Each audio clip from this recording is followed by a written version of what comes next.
Bonjour et bienvenue à cette dernière journée de la Comic Week. Merci à tous ceux qui nous rejoignent sur Livestorm ou sur LinkedIn. Et aussi merci à tous ceux qui nous ont rejoints ici à O65 dans les locaux de Commit. Et donc on va pouvoir commencer cette table ronde autour des associations et de la crise du financement. Et du coup, allons-y.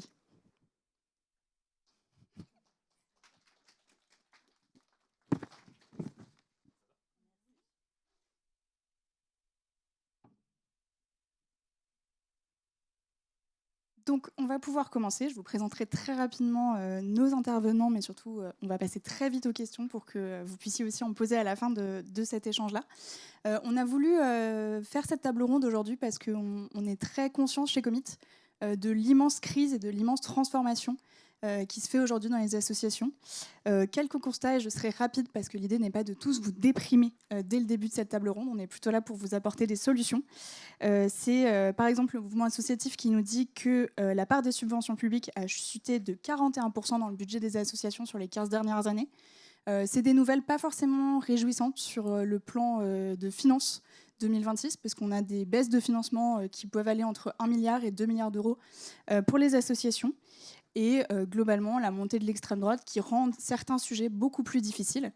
Et du coup, aujourd'hui, on va parler de cette crise et on va surtout essayer de souligner des moyens de s'adapter en tant qu'association pour y répondre et pour survivre à cette crise-là. Et donc, pour nous en parler, aujourd'hui, je suis accompagnée de Pauline Dorkergal, je vais y arriver, qui est directrice du développement chez Entourage, de Sébastien Foury, qui est associé chez Siage, et de Louis Felga, qui est cofondateur de l'association Chapitre 2. Première question, du coup, pour Pauline et Louis. Pauline d'abord, Louis ensuite. Si tu peux nous parler un petit peu déjà de ton association, donc d'Entourage, et nous dire aujourd'hui la crise à laquelle vous êtes confrontés. Qu'est-ce qui vous touche? Qu'est-ce qui se passe chez Entourage face à cette problématique? Eh ben, déjà, merci beaucoup pour cette question. Merci pour cette invitation. C'est vrai que c'est un sujet, je pense, qui concerne un petit peu tout le monde dans la salle, que ce soit côté association, mais aussi que ce soit côté entreprise, parce que je pense qu'il y a beaucoup de questions qui se posent de part et d'autre. Pour vous parler un petit peu d'Entourage, donc c'est une association qui a 11 ans maintenant et qui a été créée pour lutter contre la précarité via le prisme de l'isolement. Donc nous, les deux programmes de l'association ont pour but en fait de recréer des réseaux de soutien, donc de mobiliser des personnes de la société civile autour de personnes en précarité pour les sortir de leur isolement, les remobiliser et faire en sorte qu'ils sortent petit à petit de cette précarité. Pour vous en dire un petit peu plus sur le contexte, donc fin 2024, on avait un budget de 4,2 millions avec pour à peu près 46-47 ETP et environ une petite dizaine d'antennes sur l'ensemble de la France. Nous, la crise, on l'a vu arriver assez tôt. Dès fin 2023, on avait déjà des premières alertes de nos soutiens publics qui nous disaient que, pour reprendre leurs termes, que ça allait être saignant. Donc, ils nous avaient déjà bien annoncé le truc. Donc, dès début 2024, en fait, on a déjà pas mal veillé à commencer à faire des petites coupes budgétaires, des coupes relativement naturelles, alors sur la communication, sur de l'événementiel, sur du marketing, des choses qui nous paraissaient à peu près indolores et qu'on savait pouvoir compenser par d'autres actions. Il y a également un certain nombre de postes qu'on n'a pas renouvelés, qui étaient plus sur des postes peut-être plus stratégiques, mais dont on savait que voilà, on allait pouvoir passer peut-être une partie des missions sur d'autres TP de l'association. Donc on s'est un peu débrouillé comme ça, mais à la fin du premier semestre 2024, très rapidement, on s'est rendu compte qu'effectivement, c'était plutôt saignant. Donc voilà, les promesses annoncées étaient là. Et donc, on a continué justement à ne pas renouveler un certain nombre de postes. Donc, on a commencé vraiment à être en alerte là-dessus. Et à l'été 2024, on s'est rendu compte qu'on risquait même peut-être de ne pas finir l'année dans le vert. Donc, on a mis en place des sollicitations d'urgence. Donc, c'est là que le relationnel, effectivement, avec les partenaires actuels, les anciens partenaires, est absolument fondamental, parce que vous ne pouvez absolument pas aller les voir en cours de route sans leur avoir donné de nouvelles avant, sans les avoir tenus un petit peu informés de vos enjeux à vous, des problématiques que vous rencontrez. Et donc, bon an, mal an, ça nous a quand même permis justement de clôturer notre budget 2024 et voire même d'excéder le budget qu'on avait imaginé. Donc, c'était plutôt satisfaisant. Par contre, on a bien compris qu'il fallait absolument changer notre fusil d'épaule et que même si on avait réussi à s'en sortir sur 2024, ça ne pouvait effectivement qu'empirer.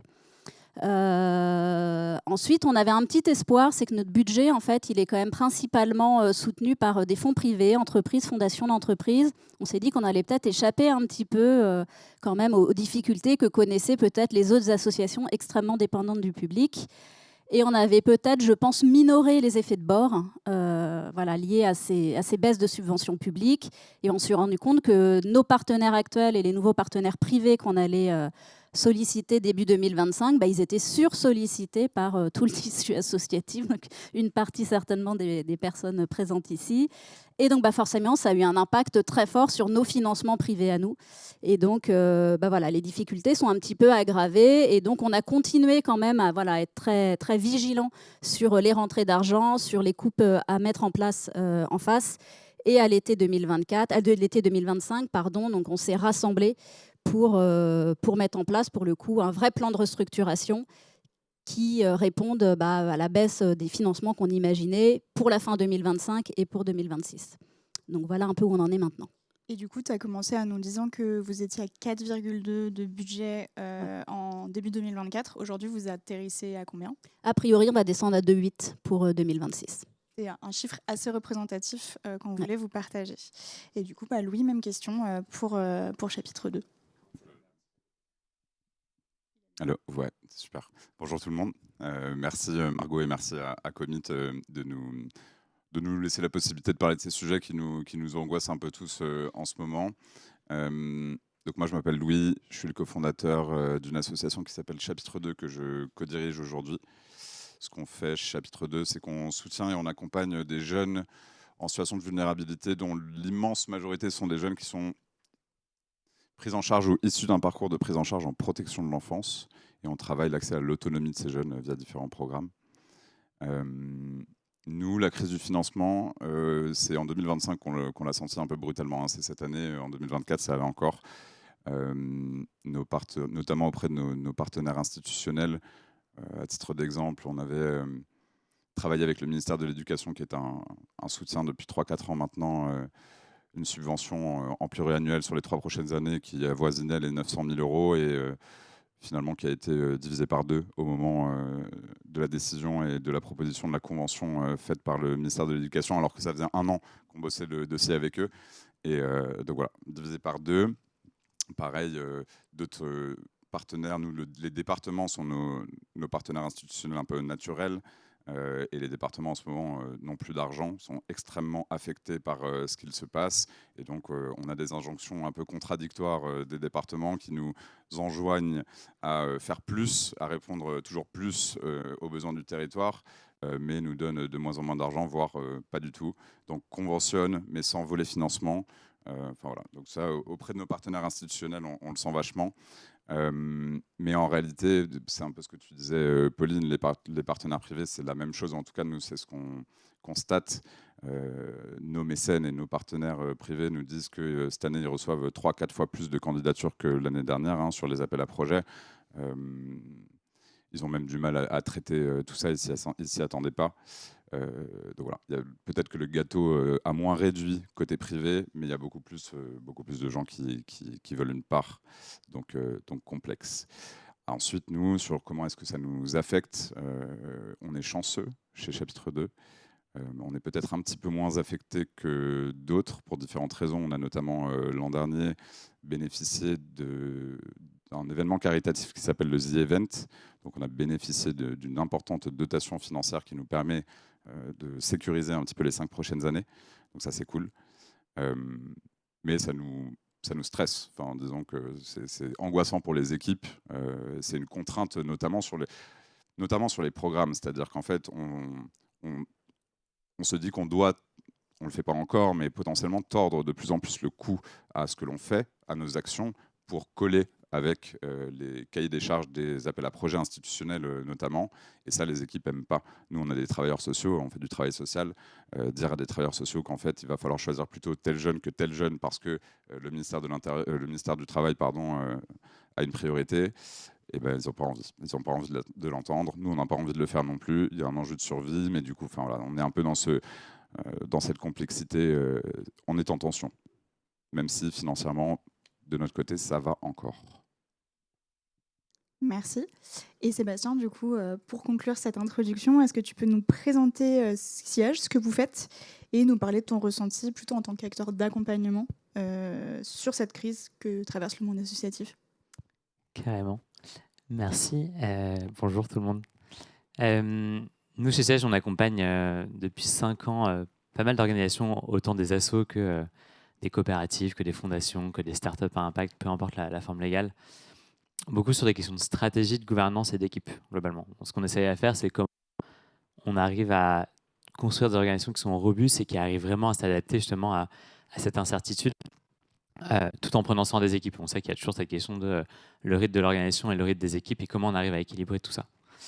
Et peut-être pour ajouter à votre moulin, mais avec une autre perspective, moi, ce terme de crise du financement, j'ai du mal à l'accepter. J'ai l'impression qu'on est dans une polycrise depuis très longtemps, que ça va durer, que c'est pas un moment donné. Et je trouve que du coup, on est dans une incertitude de plus en plus forte, ambiante, et qui va être un peu la nouvelle norme derrière. Et du coup, ce que je trouve qui est intéressant dans le moment actuel, c'est que ça va, notamment là, le retrait des pouvoirs publics, il y a quand même quelque chose qui se joue, qui est en effet la question du retrait du pouvoir public beaucoup plus fort qu'avant.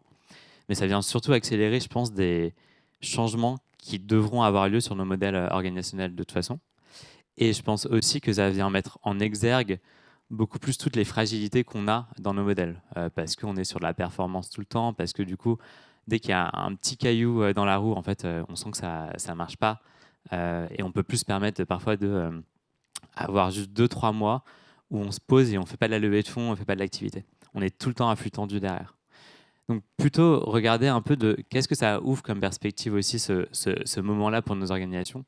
Et je pense que certains et certaines d'entre vous connaissent le principe de robustesse que Olivier Hamon a pas mal théorisé sur cette logique de se dire comment on n'est pas constamment dans une logique de performance, mais beaucoup plus dans une logique de pouvoir résister et s'adapter à l'incertitude. Et ça passe par parfois beaucoup plus faire plutôt que faire nous-mêmes. Typiquement dans les modèles de développement, comment on s'appuie sur d'autres pour les accompagner à faire, et du coup à faire grandir la taille de notre organisation, de notre impact, sans forcément faire grandir la taille de notre organisation derrière. Donc c'est des modèles d'essaimage beaucoup plus souples, par exemple, c'est des façons de mutualiser avec d'autres acteurs. Ce que ça nous amène aussi, je trouve, comme réflexion, c'est aussi une opportunité pour repenser ou reclarifier nos priorités et notre impact. Parce que forcément, se restructurer, repenser ce qu'on fait aussi, ou avoir moins de moyens, ça va nous amener aussi à se dire qu'est-ce qu'on a vraiment envie de faire. Et moi, j'aime bien cet outil de l'ikigai qui est de se dire finalement entre l'impact, le financement, le fric et les personnes, c'est quoi le point sur lequel on veut vraiment agir là-dedans. Et puis peut-être la dernière chose, et après on pourra continuer, mais tout en étant dans cette logique de, et je fais le lien avec ce que tu dis Louis, robustesse ne veut pas forcément dire résilience. Enfin, ce terme de résilience, je l'aime pas trop parce que dans ce terme de résilience, il y a un peu cette logique de on doit s'adapter à. C'est plutôt finalement comment on navigue avec un contexte qui est toujours le même sans forcément se résigner derrière. Et moi, j'aime bien cet outil qui sont les 3 cercles du pouvoir d'agir, de se dire, en tant qu'individu, en tant qu'organisation, hein, d'ailleurs, de se dire ce sur quoi on peut vraiment agir au quotidien directement, ce sur quoi on a du pouvoir, ce sur quoi on peut influencer et influer, donc un impact direct, et ce qu'on doit accepter, ce qui est de l'ordre, en fait, c'est nos zones de préoccupation, on ne peut pas en faire grand-chose derrière. Et je trouve qu'en tant qu'organisation, de se dire comment finalement, dans tout ce contexte d'incertitude, on accepte cette incertitude-là, mais on vient agir sur ce sur quoi on peut vraiment agir, qui est nos actions, l'impact qu'on peut avoir, ça peut permettre aussi de mettre en perspective tout ça. Merci. Et du coup, sur cette incertitude-là, dans l'accompagnement que vous pouvez faire avec Siège, c'est quoi les grandes questions que vous posez quand vous arrivez dans une organisation, et celles finalement qui seraient peut-être celles que toutes les organisations devraient se poser dans cette situation d'incertitude un peu globale? Ouais, il y en a plein. Globalement, enfin, il y a plusieurs choses sur la question de l'incertitude, mais ce qu'on aime bien regarder nous, c'est de se dire, peut-être une première chose, je ne sais pas s'il y a beaucoup de dirigeants associatifs dans la salle aussi, ou plutôt des personnes dans les équipes, mais il y a un gros sujet sur la place du dirigeant et le rôle des dirigeants dans ce contexte d'incertitude. Et te dire finalement quel est le rôle entre parfois des dirigeants qui eux-mêmes ne savent pas vraiment où ça va aller et où on va aller, et qui doivent aussi rassurer leurs équipes et qui doivent aussi rassurer leurs partenaires. Et donc, il y a vraiment toute cette question de se dire, déjà, est-ce qu'on arrive, où les personnes qui sont en situation de direction arrivent à avoir des zones de certitude ou des espaces d'accompagnement pour pouvoir aussi faire la part des choses. Ça, c'est un peu la première chose qu'on vient regarder en termes de santé aussi des équipes, de se dire finalement comment ça va là-dedans. La deuxième chose sur la question de l'incertitude, c'est, et moi j'aime bien un peu regarder ça, c'est de se dire comment on ne vient pas non plus se projeter, on peut plus se projeter à 10 ans ou à 5 ans, c'est assez compliqué pour les organisations, donc c'est comment on vient plutôt se projeter à peut-être court terme, de se dire comment on revient sur 3 horizons, un peu un horizon long terme, de se dire ça c'est le long terme, ce qu'on va vraiment devoir structurer et changer. Peut-être le moyen terme qui va être beaucoup plus sur si on doit changer notre modèle économique, comment on diversifie sans totalement le modifier en structure. Et le court terme qui est de se dire à 3 mois, qu'est-ce qu'on fait. Et globalement, penser sur ces 3 temporalités-là et avoir des personnes qui ont pour rôle de penser sur ces 3 temporalités-là, de se dire, c'est pas le même travail de ouvrir des nouvelles opportunités de financement, parce que ça demande beaucoup plus de réflexion, beaucoup plus de liens avec les partenaires. Et c'est une autre logique que de se dire, je vais vraiment gérer le court terme et accompagner les équipes à le faire. Et donc, nous, notre reco, c'est souvent de se dire comment, sur du court terme, il y a une personne qui le gère, et comment, sur les leviers d'exploration, le modèle économique, des choses qui sont un peu plus long terme, on met vraiment des ressources pour l'explorer, mais ce n'est pas les mêmes personnes. Et peut-être la dernière chose on pourrait en parler pendant des heures, c'est un peu cette question de quel niveau de transparence, quel niveau de communication on donne aussi aux équipes derrière. Et derrière ça, nous, on amène beaucoup la question de sécurité psychologique. Comment on arrive à créer un climat de confiance pour ne pas être seul dans cette incertitude et vraiment embarquer toute l'équipe derrière. Et sécurité psychologique, ça veut dire qu'en fait, chacun peut s'exprimer en toute confiance dans l'organisation. Et la question de la transparence, mais je pense que vous en ramènerez aussi, est assez importante parce qu'on peut beaucoup se poser les questions de qu'est-ce qu'on dit ou qu'est-ce qu'on ne dit pas aux équipes, qu'est-ce qu'on garde pour nous, est-ce qu'on vient partager que c'est vraiment la merde tout le temps et qu'on va peut-être supprimer tel poste, tel poste, tel poste. Et donc, c'est pas simple parce que, 1, il faut gérer la communication et 2, il faut gérer le niveau de transparence. Et toutes les personnes n'ont pas les mêmes besoins en termes de transparence. Mais souvent, nous, ce qu'on fait, c'est plutôt de se dire, allez demander en fait de quoi ont besoin les personnes. Et parfois, si les personnes ne savent pas vous dire de quoi elles ont besoin, c'est que peut-être le niveau d'autonomie en face n'est pas assez élevé et que du coup, il ne faut peut-être pas tout leur dire non plus derrière. Et donc, c'est en fonction des équipes, des tailles d'organisation, comment on ajuste ce niveau de communication aussi derrière.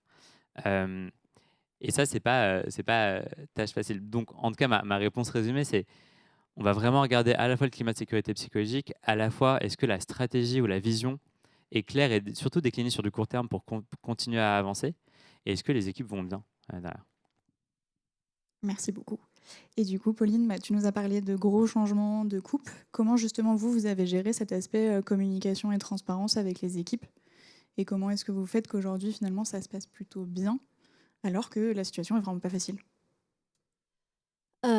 Alors c'est une vraie question effectivement, parce que ça peut être, je pense, très casse-gueule quand justement la direction n'est pas bien en phase avec les équipes. Nous, on travaille un peu cette transparence au quotidien. On a quand même toutes les semaines ou toutes les 2 semaines des points en plénière avec l'ensemble des équipes des différentes antennes, où en général on revient un peu sur la situation financière, quel est le taux d'acquis, etc. Quelles sont les innovations, on les fait participer pleinement aussi à l'ensemble des projets qui vont nous permettre d'aller chercher de nouveaux partenariats, répondre à de nouveaux AAP. Donc on est une équipe qui est très à l'aise avec la notion d'argent, ce qui n'est pas forcément le cas partout. Ensuite, je pense que ça vient aussi un petit peu du profil de nos équipes et un petit peu l'ADN de l'association. Quand elle a été lancée par des personnes qui viennent du milieu de l'entreprise, de la tech, de start-up, etc. Donc l'argent n'est pas du tout un sujet tabou chez nous. Donc on est plutôt en phase avec les opérationnels aussi, même si de temps en temps, effectivement, il peut y avoir des petites tensions. Donc voilà, il faut arriver à bien gérer l'ensemble et que chacun co-construise les projets qu'on va aller proposer aux partenaires. Mais globalement, on est à l'aise là-dessus. Ensuite, quand l'argent, effectivement, ça vient potentiellement remettre en question certains postes ou certains projets, c'est effectivement plus complexe. On a une relation quand même très directe entre managers avec les équipes. Et je sais que justement, les 2 dernières années, régulièrement, justement, il y a quand même eu des points d'alerte qui ont été présentés aux équipes pour leur dire un petit peu que ça allait être un peu complexe, qu'il allait y avoir des coupes. Donc ça s'est fait de manière assez graduelle, hein, c'est ce que je vous ai dit. Au début, c'était plutôt des coupes plutôt faciles à accepter, où il n'y avait pas du tout de salaire derrière. C'était plutôt donc des coupes voilà, sur les enveloppes com, événementielles, etc. Ça passait à peu près.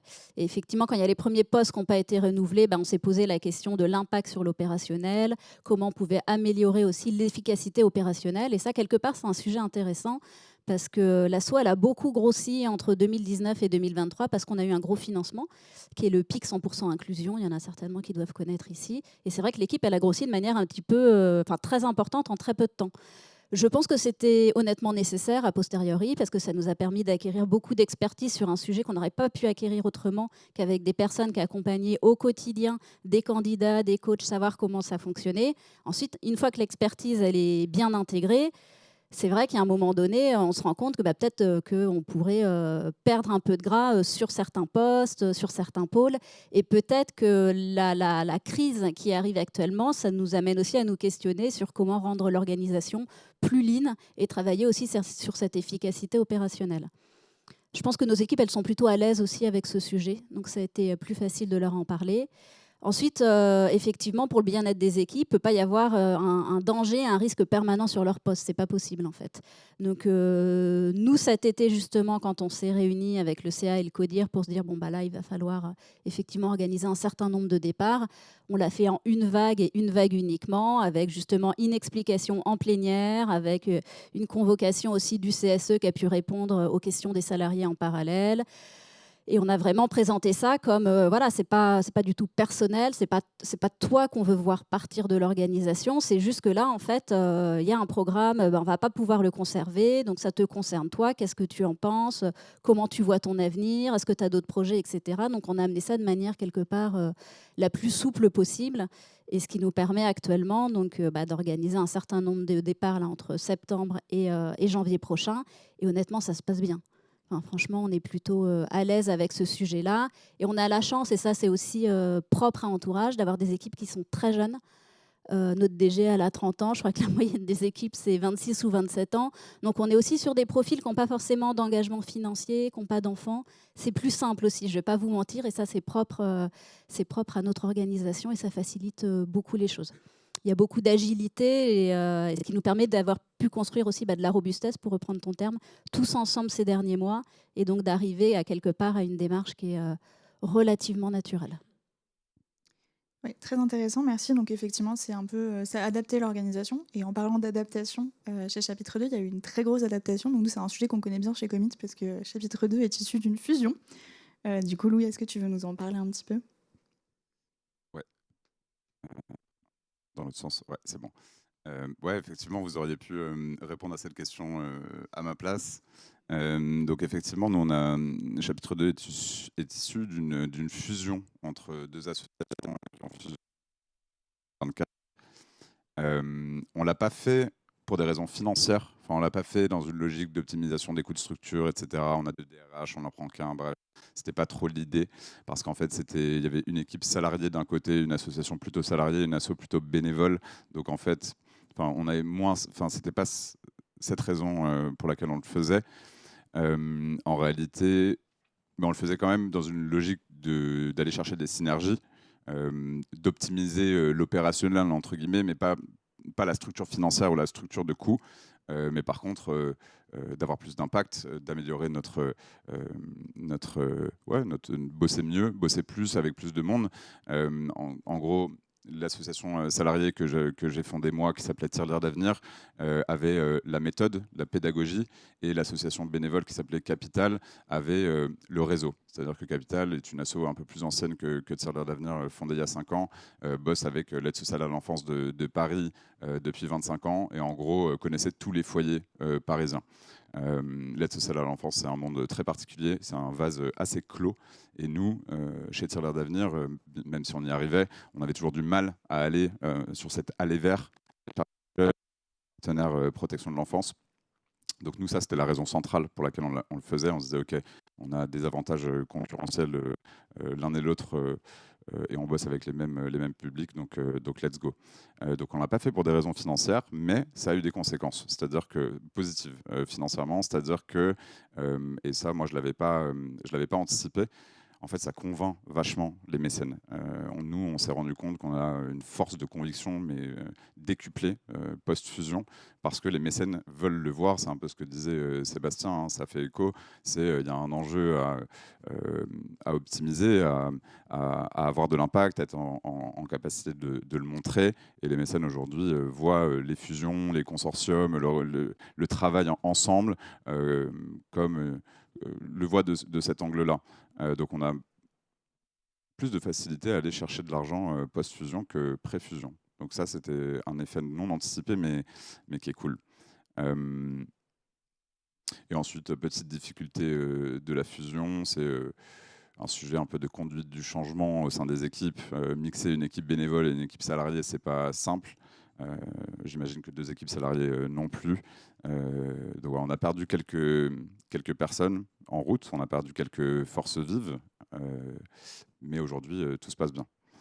Donc c'est une expérience qui est assez positive. Ça a été un an de taf, pas toujours simple, mais aujourd'hui les conséquences sont plutôt positives, et notamment financièrement, parce que vraiment les mécènes le voient plutôt d'un bon œil. Et puis surtout, on a beaucoup plus de...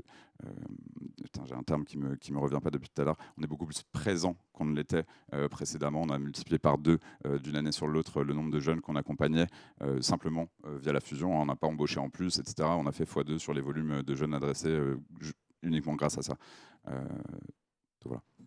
Et non, mais pour compléter, ce que je trouve intéressant dans ce que vous partagez tous les deux, c'est alors ça va dépendre beaucoup, enfin je l'ai pas dit tout à l'heure, mais cette crise du financement, ou si on l'appelle comme ça, elle impacte aussi très très différemment les acteurs, parce que là on parle en effet les associations, mais en fait ça va dépendre du secteur, ça va dépendre de la taille des organisations aussi. Il y a plein d'assauts qui vont très bien parce qu'elles sont nouvelles, parce qu'il y a la prime à la nouveauté, parce qu'il y a du financement à la structuration. Donc ça va aussi beaucoup dépendre de tout ça.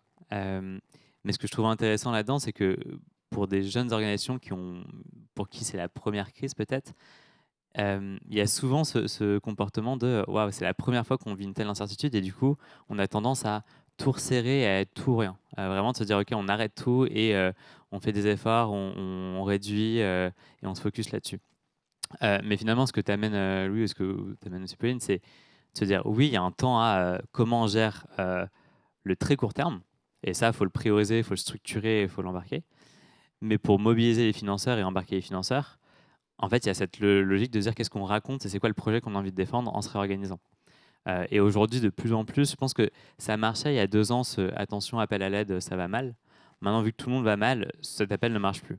Par contre, ce qui marche, et en fait, on en revient sur les bases de la levée de fonds, hein, c'est comment on réembarque avec un projet qui est peut-être optimisé par rapport à la situation qu'on a aujourd'hui. D'où l'enjeu, je reviens sur mes temporalités, de se dire finalement, le court terme est à gérer, le long terme est à imaginer, et le moyen terme est à cadrer et à structurer. Et c'est de se dire finalement, si on se réorganise, c'est pour quoi faire. C'est tout le temps avoir cette logique d'intention derrière. Si on licencie, c'est pour quoi faire derrière. Et je le dis parce que c'est pas si simple finalement quand on est dans un truc de en fait je dois gérer mes premiers licenciements économiques, ou je dois gérer cette incertitude où d'ici à la fin de l'année, je sais pas si on va être payé derrière, quoi. D'où l'enjeu aussi de se dire comment on s'entoure. Et pour l'association, on sait qu'il y a un sujet sur la gouvernance associative où les CA sont de tout profil, parfois très expérimentés, parfois très présents, parfois pas. Et donc je reviens sur, encore une fois, ce rôle du dirigeant aussi, même s'il n'y a pas que ça, de se dire finalement, c'est lui qui a la manette sur pas mal de ça aussi. Donc il y a vraiment cette logique de comment on crée des espaces de soutien et de résonance aussi pour les dirigeants et dirigeantes, parce que c'est assez essentiel là-dedans. Merci. Et si on revient justement sur cette partie un peu financement, parce que alors on a beaucoup parlé du changement en interne, de comment est-ce qu'on travaillait, parce qu'on trouvait que c'était quelque chose de très important et pas forcément aussi abordé, mais on voulait quand même un petit peu aborder comment est-ce qu'on approche les financeurs de manière un petit peu différente et vous donner peut-être des premières clés. Et du coup, Louis, si tu peux nous parler un petit peu de ça, de vous, ce qui arrive à faire un peu la différence aussi auprès de vos financeurs. Ouais, alors ça dépend les financeurs. Nous, ce qu'on constate avec notamment nos partenaires institutionnels, avec l'argent public, c'est la logique de partenariat, de vrai partenariat, c'est-à-dire co-construire les choses avec eux en amont sur le temps long, et ne pas simplement déposer une demande de subvention lors de la campagne annuelle du département ou d'un service de l'État. Ça marche plus, je pense. Peut-être qu'à une époque, ça fonctionnait. Aujourd'hui, tenter de déposer une demande de subvention à l'ARS sans avoir rencontré les équipes et avoir construit un truc avec eux, ça risque d'être compliqué. Donc, et cette logique-là, il ne faut pas qu'elle ne soit que de façade. C'est-à-dire, nous, je vous dis ça parce que nous, chez Chapitre 2, on pense notre action profondément comme ça, c'est-à-dire qu'on ne se considère pas hors des clous de la politique publique. On veut y participer et modifier les aspects de cette politique publique dont on estime qu'ils sont défaillants, mais avec le partenaire institutionnel. C'est-à-dire qu'on n'a pas cette posture qui pourrait être militante en tant qu'organisation. C'est-à-dire que nous, on est militants, hein, les cofondateurs, les associés, on est profondément militants, mais l'organisation ne l'est pas. On n'a pas cette posture militante presque contradictoire vis-à-vis de nos partenaires institutionnels. On est dans une vraie logique de travail et de co-construire avec eux et petit à petit tenter de les amener sur des pratiques un peu différentes qu'ils sont les leurs actuellement. Et ça prend du temps, hein. Nous, il y a certains partenaires avec qui on bosse et on discute depuis 3 ans et qui décident maintenant, ça y est, de lancer un truc ou de le financer. Donc ça prend du temps, mais c'est ce qui fonctionne, je pense. Par exemple, à Marseille, nous, on a ouvert une antenne de l'asso à Marseille début 2025. Moi, ça fait 3 ans que j'harcèle le département des Bouches-du-Rhône. Pour ceux qui sont à Marseille, vous savez que ce n'est pas un département très simple à manœuvrer. Mais depuis 3 ans, alors, inlassablement, je leur montre qu'on est dans une logique de construire avec eux, qu'on fait des constats terrain, qu'on veut partager et faire remonter ces constats terrain, qu'on veut, voilà, dans une logique de travail. Et du coup, de fait, aujourd'hui, donc on est sur le territoire depuis quasiment 1 an et on a des belles subventions qui sont supérieures à certaines associations qui ont une action équivalente sur Marseille depuis des années et qui n'ont pas ces subventions-là. Et moi, le département me l'a dit très clairement, hein, ces derniers mois, c'était à la rentrée, la dernière commission qu'on a eue avec eux, qui m'a dit c'est parce que vous êtes dans cette logique de travailler avec nous et qu'on le ressent profondément, t'inquiète, que vous êtes partenaire et qu'on compte sur vous. Là où d'autres associations qui, encore une fois, ont peut-être plus de légitimité de leur histoire sur le territoire, etc., sont moins soutenues par ces partenaires instituts parce qu'ils ont moins su créer ce lien-là. Donc ça, c'est une bonne pratique. Après, l'écueil ou le revers de cette médaille-là, c'est que ça va un peu et ça boucle un peu avec la notion de performance. C'est-à-dire qu'en fait, une association, ce n'est pas une entreprise. Une association, en réalité, alors, il y a différents types d'associations. Lorsque vous êtes sous mandat, ou même nous, on n'est pas sous mandat, mais d'une certaine manière, on est en charge de déployer une partie de la politique publique. C'est le rôle que nous donne le département. Ce n'est pas le cas de toutes les associations. Il y a des associations qui ne sont pas là pour déployer une partie de la politique publique, qui font du plaidoyer, qui font du sport, de l'éduc-pop, etc. Ces associations-là, si on leur demande de coller à ce que les administrations attendent dans le déploiement de leur politique publique, c'est un peu contradictoire avec ce qui est censé être une association, avec le principe même de l'association. Et même une association, en réalité, notamment les bénévoles, n'a pas d'enjeu de performance. Enfin, ça, c'est un avis qui est très perso, mais c'est presque même dans l'absence de performance que l'association peut créer de la valeur. Souvent, c'est parce qu'on prend le temps est long, on est dans le lien humain, on n'est pas dans une logique de chiffre et d'impact forcément, ou d'impact mesuré avec ces contraintes-là. Donc voilà, donc je pense qu'il y a une bonne pratique, c'est de travailler avec les partenaires institutionnels, et du coup peut-être parfois de devoir coller à leur cahier des charges, tout en se disant que sur le temps long, ce cahier des charges, on le fait évoluer. Nous, ça, c'est notre posture. Autre bonne pratique qui là fonctionne pas mal avec le privé, enfin en tout cas de notre côté, c'est l'aspect informel de la relation avec vos mécènes. Bon, ça, j'imagine que vous le faites déjà pour les associations ici présentes. Moi, je mets une emphase particulière là-dessus. Alors, la relation que j'entretiens, que je maintiens, etc., mais surtout le côté très informel. Je pense que notamment les mécènes privés, ils n'ont pas envie d'avoir des gens en costard-cravate, en vrai, en face d'eux. Ils ont envie de vivre le terrain par procuration. En réalité, moi, c'est ce que je constate, hein, les mécènes privés, c'est des personnes en général, notamment les DG de fondation, etc., qui sont profondément engagés, qui ont parfois eu une expérience associative et ont basculé côté fondation. Ils apprécient avoir en face d'eux des gens sur le terrain qui leur crachent la réalité telle qu'elle est et pas jargonnent des choses en costard-cravate. Donc le côté informel, moi, j'apprécie m'en servir parce que ça marche bien et que ça me vient naturellement aussi. Voilà quelques tips sur le privé et le public. Pauline, tu en as d'autres pour nous? Je vais peut-être être un peu redondante, hein. Mais clairement, ouais, le relationnel, effectivement, il s'entretient au quotidien. C'est ça qui va faire la différence dans les moments plus ou moins difficiles. Juste pour vous donner un exemple, nous, dernièrement, justement, on a contacté nos partenaires les plus proches pour leur demander de nous aider à revoir un peu nos éléments de langage, nos discours, nos supports de communication. Et ils ont adoré. On a déjà fait 4 ou 5 sessions. Et c'est très intéressant d'avoir leur retour à eux de financeurs sur la manière dont on se présente, sur notre impact. Et ça nous permet aussi de comprendre énormément de choses. Et ça, typiquement, c'est de la co-construction qui est vraiment intéressante, qui les valorise, qui nous intéresse nous aussi. Et voilà, ça fait typiquement partie des éléments qu'on arrive à mettre en place avec eux, qui, je pense, sont vraiment, font la différence sur le long terme. En termes de co-construction, je ne trouve pas ça toujours évident au quotidien de faire de la co-construction. Pour moi, c'est vraiment sur des petits sujets comme ça. Et sinon, le risque, c'est que ce soit peut-être un peu factice, en fait. Mais je sais que voilà, c'est toujours un peu compliqué de répondre aux besoins des uns et des autres. Et plus globalement, je dirais que voilà, pour arriver aussi à s'adresser aux partenaires de manière la plus convaincante possible actuellement, c'est vraiment via une approche 360. Il faut s'adresser à la fondation, à l'entreprise, sur plein de sujets différents qui répondent à des enjeux de l'association, évidemment, toujours dans un objectif de ne pas se créer des choses qui ne vous sont pas utiles. Mais pour vous donner un petit exemple, nous, on a un partenariat très fort avec AXA depuis des années et des années. La première chose qu'on a fait avec eux, c'est monter un team building solidaire. C'est un jeu de piste là, qu'on fait à Paris, par exemple, à côté de Châtelet, pour sensibiliser à la précarité. Donc c'est ça le début du partenariat avec AXA. Donc honnêtement, c'est minime. Et donc les collaborateurs, gentiment, ont testé les jeux de piste qu'on mettait en place, nous ont fait leur retour. C'est parti là-dessus. Puis petit à petit, d'année en année, on a commencé à démultiplier justement les sensibilisations avec les collaborateurs du groupe.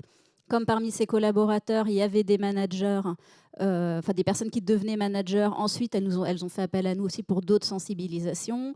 Puis elles sont arrivées à AXA à tout cœur. AXA à tout cœur a commencé justement à nous soutenir de manière financière, de manière plus.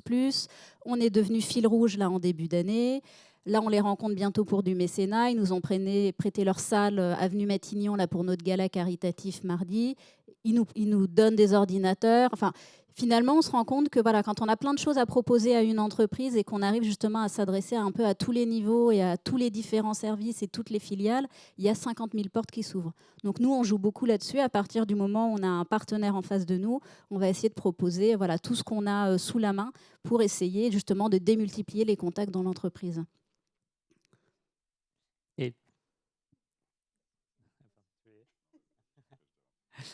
Et non, il y a peut-être, en effet, parce que je trouve que la question des financeurs n'est pas simple, parce qu'en fait, pareil, c'est hyper hétérogène entre la petite fondation familiale, la fondation familiale un peu plus professionnalisée, les pouvoirs publics où on est autant sur des déconcentrés, décentralisés. Enfin, il y a beaucoup d'acteurs avec des logiques très différentes. Ce qu'on voit quand même sur, à minima, la philanthropie, c'est qu'il y a de plus en plus une logique d'approche systémique, d'impact systémique qui implique du coup du temps long, du partenariat, de la co-construction. Et du coup, les financeurs sont aussi en train de se dire comment on accepte le risque. Ce qui est intéressant, c'est qu'on voit à la fois parfois une émergence un peu plus chez les nouveaux philanthropes d'une logique plutôt d'investissement que de philanthropie, à essayer d'avoir un retour sur investissement sur des dons. Donc c'est assez marrant à voir, mais en tout cas, ça amène aussi d'autres comportements. En tout cas, il y a beaucoup de choses qui se passent côté financement, et notamment philanthropie, où il y a beaucoup d'acteurs qui essayent de bosser ensemble. Donc, ils se posent aussi, eux, la question de comment je m'adapte par rapport à ça. Là où je voulais moi élargir, c'est qu'en effet, je pense qu'on peut toujours essayer de réfléchir à comment on vient chercher plus de mécénat ou autant de mécénat, parce que je pense que le sujet il va être de garder le budget. Mais je pense qu'il y a aussi toute une logique à avoir, de se dire, avoir une vision du modèle économique global. Parce que pas juste de se dire comment on vient chercher des financements par un tiers, parce que finalement, le mécénat, c'est ça, c'est un type de modèle économique, donc aller faire financer son activité par un tiers. Mais en fait, la réflexion, je pense qu'on doit avoir sur nos modèles plus globaux, elle est qu'est-ce qui crée de la valeur chez nous et comment, du coup, on va peut-être faire financer cette valeur-là. Je donne juste 2 exemples. Moi, je suis au bureau d'une asso qui s'appelle les Petites Cantines, donc plutôt le réseau national et Paris. Et en fait, on se rend compte qu'une de nos activités, c'est d'accompagner des porteurs de projets à monter des cantines en franchise sociale. Et en fait, on se rend compte que cette activité, on peut aussi la faire en marque blanche. Et on se rend compte qu'en fait, il y a beaucoup d'acteurs du médico-social, notamment des EHPAD, qui seraient prêts à payer pour ça. Et donc, du coup, on est en train d'essayer d'ouvrir un nouveau modèle économique qui génère du revenu via notre activité de base. Mais ça demande, et je reviens sur mes temporalités, quelqu'un qui est dédié à ça et qui a le temps de creuser pour passer du modèle A à du modèle B. Un autre exemple en termes de modèle, et penser en termes de modèle et pas juste sur qui peut payer, c'est de se dire, typiquement chez Siège, nous on lance un parcours d'accompagnement avec Make Sense, justement sur la question de robustesse, en se disant comment on mutualise nos capacités d'aller chercher des acteurs. Donc il y a autant de la mutualisation qui fait partie de ça que des nouvelles façons de créer de la valeur aussi. Peut-être mon dernier point, je m'arrête là. Je trouve que c'est encore une fois une occasion aussi de repenser le partage de la valeur, du temps et du pouvoir, tous ces modèles-là. De se dire finalement, on arrive sur des modèles où on est en incapacité d'augmenter les personnes qui sont dans nos organisations en termes de salaire. Et donc du coup, peut-être qu'on va regarder un peu d'autres choses. On va peut-être se dire, OK, comment on peut faire une semaine de 4 jours plutôt, de se dire, en fait, c'est pas le salaire qui va rémunérer, mais c'est autre chose qui va amener de la reconnaissance. Donc pareil, toujours ouvrir cette question de, non pas que la question de comment on va chercher plus de fric ou du fric, mais plutôt comment on repense nos modèles en profondeur là-dedans. Merci. Louis, si tu veux conclure en une petite minute, comme ça on aura une dizaine de minutes pour les questions dans la salle. Je voulais juste rajouter un petit truc, nous qui fonctionne bien, je sais, en tout cas c'est ce qu'on fait et nécessaire de notre côté, c'est d'avoir une approche industrielle de la recherche de fonds. En fait, le métier on fait de la vente, hein, en réalité, là on dit des gros mots, mais quand vous faites de la recherche de fonds, vous faites de la vente, vous vendez vos projets et il faut être extrêmement rigoureux et il faut avoir une approche industrialisée de ce truc-là avec des outils, des créneaux, un emploi du temps qui est calé de manière quasi militaire, de la prospection, du relationnel, le temps pour faire les dossiers, ne pas mixer tout ça. Enfin, en gros, être un commercial organisé et rigoureux pour faire plus de volume, en réalité. C'est-à-dire que pour avoir le même budget d'une année 1 à 2, a priori, en ce moment, il va falloir produire plus d'efforts. Pour produire plus d'efforts, eh ben, on peut optimiser en ayant une approche rigoureuse et industrielle.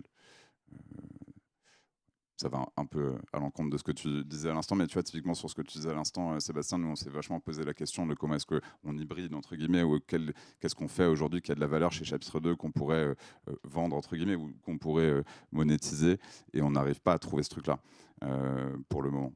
Parce qu'on a du mal à transposer notre expertise d'accompagnement de jeunes à l'accompagnement ou la création de valeur pour une organisation, et on n'a pas envie de tordre le cou à ce que l'on fait ou se dire en fait on fait autre chose pour vendre de la presta, mais c'est encore une réflexion qu'on a, qu'on continue d'avoir, mais c'est pas simple ça n'est pas simple pour toutes les organisations de ce truc-là, l'hybridation. Et du coup, on va pouvoir passer aux questions. Est-ce qu'il y a des questions ici dans la salle à Paris? Et sinon, on prendra des questions en ligne.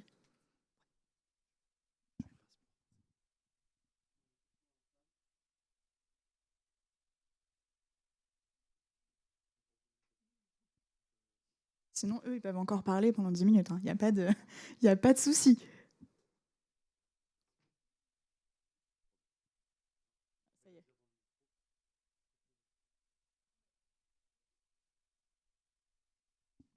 Bonjour.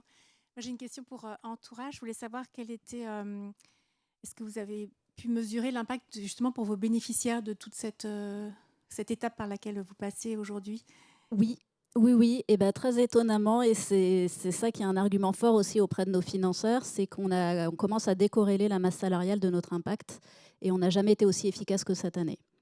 Voilà, donc on se dit qu'on peut en fait encore faire de la croissance l'année prochaine, et on pense qu'on va être entre plus 10 et plus 30% sur de nouveaux publics et précaires et non précaires sur l'ensemble de nos programmes.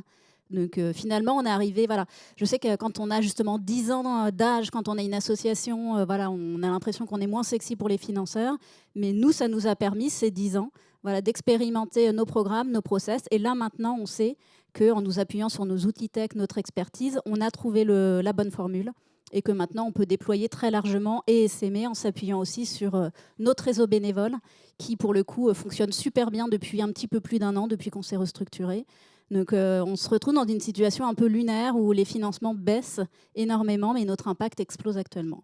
Donc on espère qu'on va réussir à vendre ça, justement pour remonter un petit peu les financements, mais c'est pour ça qu'on est assez confiant dans l'avenir aussi, et qu'on se dit que c'est juste une période intéressante à observer, justement, à tirer des enseignements, mais on est confiant pour l'avenir. Bonjour, je voudrais savoir en tant que jeune association si vous avez des conseils pour nous aider à identifier les premiers financeurs privés Voilà, merci.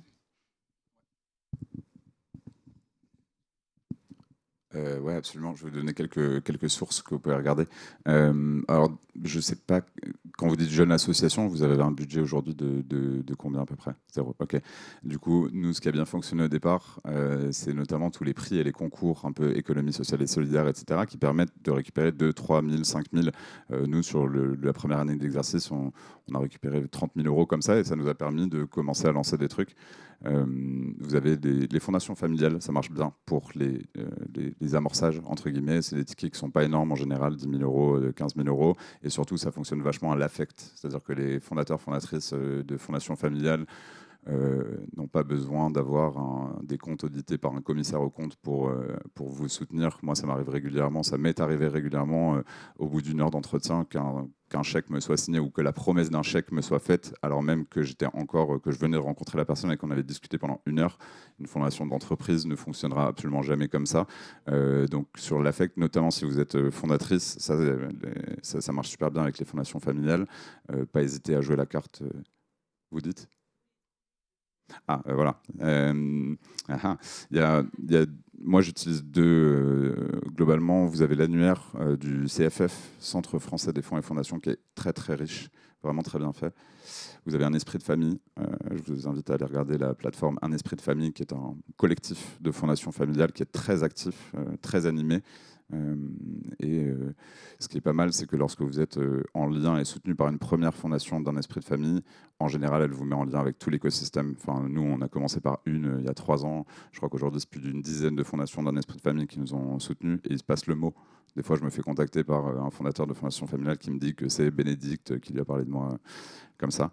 Mais l'annuaire du CFF, c'est un abonnement annuel de 70 €. Ça vaut le coup à fond. Vraiment, vous avez des centaines de fondations qui sont listées. Vous pouvez filtrer par thématique, etc. Ça, c'est pas mal. Vous pouvez aller sur les sites des fondations abritantes. Fondation Caritas, Fondation de France, Institut de France, etc. Vous chopez les contacts des chargés de fondations. En général, elles ont donc une responsable de fondation abritée à la Fondation de France. Elle a un portefeuille d'une vingtaine de fondations, je ne sais pas exactement combien. Et donc, si vous êtes en lien avec ces référentes, elles ensuite peuvent vous guider, vous aiguiller, vous mettre en lien avec ces fondations-là. Donc, n'hésitez pas à aller voir les fondations abritantes. Je pense qu'il y en a une grosse dizaine en France, un peu grosse. Voilà. Hein. J'aurais un autre conseil aussi à rajouter. Allez voir les sites des associations qui sont sur la même thématique que toi. Allez voir leur rubrique partenaire. Et justement, passer en revue tous les logos qui sont affichés et voir si potentiellement cette association ne peut pas te mettre en relation. Parce qu'il y a quand même je trouve qu'il y a quand même une grosse cooptation aussi au sein des associations, et on est totalement ouvert à faire des mises en relation à partir du moment où on n'a pas nous-mêmes un dossier qui est en jeu et qui pourrait venir en concurrence. Mais globalement, il y a quand même une grosse solidarité. Il ne faut pas hésiter à jouer là-dessus aussi, je pense. Et peut-être juste dans la façon dont vous pensez vos actions, intégrer aussi directement une forme d'étude, d'analyse, d'évaluation de l'activité ou de l'impact. Plus vous avez déjà des chiffres de façon assez tôt, plus c'est facile de convaincre aussi derrière. Et on va conclure là-dessus, parce que malheureusement, on arrive au bout de cette conférence. Je ne sais pas si je suis connectée, mais ça fera l'affaire quand même. Déjà, merci beaucoup à tous d'être venus, donc que ce soit ici à Paris ou en ligne. On espère que cette conférence vous a été utile, parce que c'était vraiment comme ça qu'on a voulu la penser. Chez Commit, on a pour objectif d'être le plus utile possible aux associations, donc j'espère que ça y aura contribué. Et voilà, merci à tous et bonne suite et fin de Commit Week.